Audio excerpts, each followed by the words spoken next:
Tunggu sebentar. Sebelum Anda melanjutkan aktivitas, coba jawab satu pertanyaan ini. Truk yang berhenti di depan rumah Anda setiap minggu, yang menelan isi tempat sampah Anda hanya dalam setengah menit lalu melaju pergi, pernahkah Anda terpikir apa yang sebenarnya terjadi di dalamnya? Saat ini, pada detik ini juga, mesin tersebut sedang menghasilkan tekanan yang kira-kira 2.500 kali lebih besar dari udara di sekitar Anda. 2.500 kali lipat. Namun, tidak ada yang pernah membicarakannya. Tidak ada yang penasaran. Truk itu datang, melakukan sesuatu yang luar biasa, dan menghilang bahkan sebelum kebanyakan orang selesai sarapan. Mulai sekarang, cara pandang Anda akan berubah. Disinilah hal-hal yang tampak biasa terungkap menjadi sesuatu yang luar biasa. Mari kita bahas lebih dalam. Pertama-tama, mari kita luruskan satu hal. Kendaraan-kendaraan ini tidak semuanya dibuat dengan cara yang sama, dan perbedaan ini sangat menarik untuk dipahami. Tipe muatan belakang adalah yang paling sering dibayangkan orang. Tempat sampah dimasukkan dari belakang bila hidrolik mendorong semuanya ke depan, dan siklus ini berulang ratusan kali dalam satu shift kerja. Tanpa jeda, tanpa melambat, hanya ritme mekanis yang konstan dari perhentian pertama hingga terakhir. Lalu ada tipe muatan samping, dan yang satu ini benar-benar patut Anda perhatikan. Truk ini nyaris tidak perlu berhenti total. Sebuah lengan robotik memanjang, mencengkeram tong sampah beroda Anda, membalikannya tepat di atas bukaan kendaraan, mengosongkannya sepenuhnya, dan mengembalikannya ke pinggir jalan hanya dalam waktu sekitar 10 detik. Satu pengemudi, tanpa kru tambahan. Sebuah lengan mekanis tunggal melakukan pekerjaan beberapa orang dengan kecepatan 2 kali lipat. Kemudian ada tipe muatan depan, besar, bising, dan dirancang untuk keperluan komersial.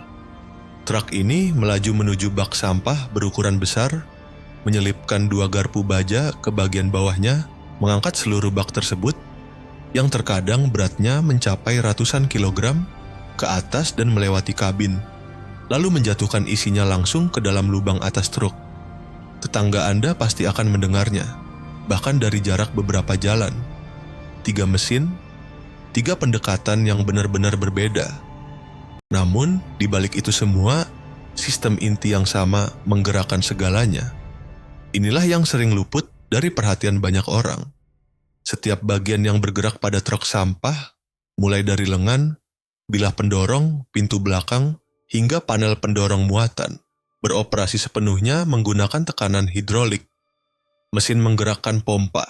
Pompa tersebut memberi tekanan pada cairan. Cairan itu kemudian mengalir melalui jaringan katup dan silinder yang membentang di sepanjang kendaraan. Saat pengemudi mengaktifkan tuas kendali, katup terbuka, tekanan melonjak tajam, dan silinder bergerak dengan kekuatan yang cukup untuk meremukkan sebuah kulkas. Kita bicara tentang tekanan operasi sebesar 250 bar. Ini bukan sekadar angka sembarangan. Ini adalah jenis kekuatan yang mampu membengkokkan baja, membelah kayu, dan menyusutkan sekantong penuh sampah menjadi seukuran buku saku. Dan inilah yang membuatnya benar-benar mengesankan. Sistem ini tidak bekerja sesekali saja seperti derek. Mesin ini beroperasi di setiap titik perhentian, yang mungkin bisa mencapai 1000 kali dalam sehari. Pompa hidrolik tersebut bekerja nyaris tanpa henti, mulai dari sebelum matahari terbit hingga truk akhirnya kembali ke pangkalan setelah hari gelap. Tuntutan perawatannya saja sangat luar biasa. Sebab, ketika sistem hidrolik rusak di tengah rute, semuanya akan lumpuh. Bilah pendorong terkunci, lengan robotik macet.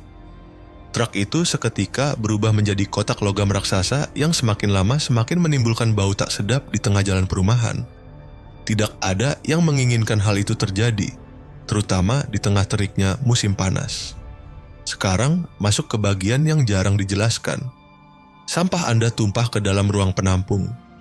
Bilah pemadat menyapu masuk, mendorong semuanya ke depan, dan menghancurkannya bersama muatan yang sudah ada.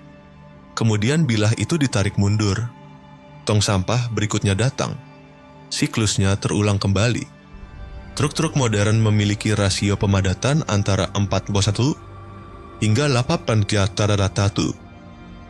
Secara sederhana, jumlah sampah yang bisa memenuhi seluruh isi rumah Anda, setiap ruangan, dari lantai hingga langit-langit, ditekan dan dipadatkan ke dalam bodi truk yang ukurannya hanya sebesar gudang kecil di halaman. Kardus, sisa makanan, furnitur rusak, limbah kebun. Bilah tersebut tidak pandang bulu.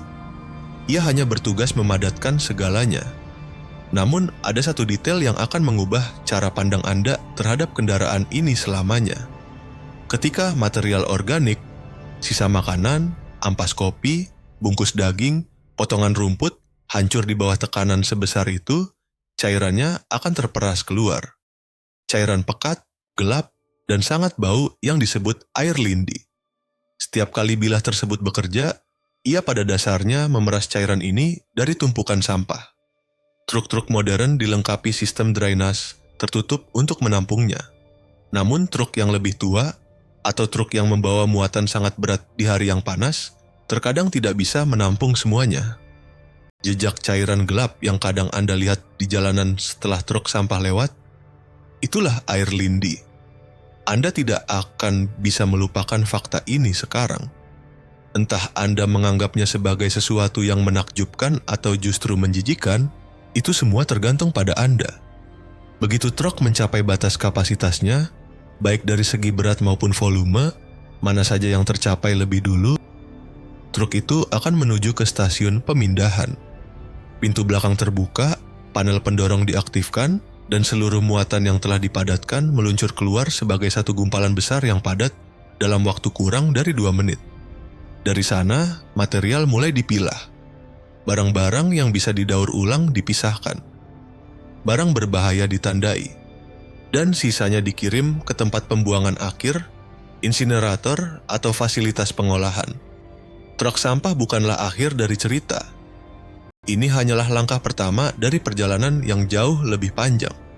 Mesin yang melintas di depan rumah Anda setiap minggu itu beroperasi pada tekanan ekstrim, memadatkan sampah bervolume sebesar rumah, menangani produk sampingan berupa cairan yang bahkan belum pernah didengar kebanyakan orang, dan melakukan semua ini ratusan kali sehari dengan jadwal yang sangat padat demi menjaga kebersihan sebuah kota. Sementara nyaris tidak ada satu orang pun di jalan yang sudi meliriknya 2 kali. Hal semacam inilah yang justru pantas untuk diamati lebih dekat. Lain kali saat truk itu lewat di depan Anda pasti akan melihatnya dengan cara yang sama sekali berbeda.